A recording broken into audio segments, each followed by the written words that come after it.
In this video, I took an owl feather, the quill end of an owl feather, and split it. Got me a usable size little slice. Cut a little tiny bit of a notch on the end of it. And we're going to see if that's going to work good enough to rake open this master padlock with. Alright, here we go.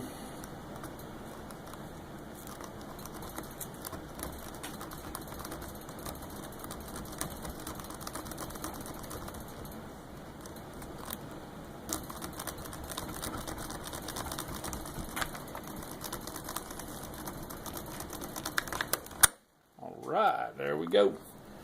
How's that? Raked open with an owl feather. Thank you for watching.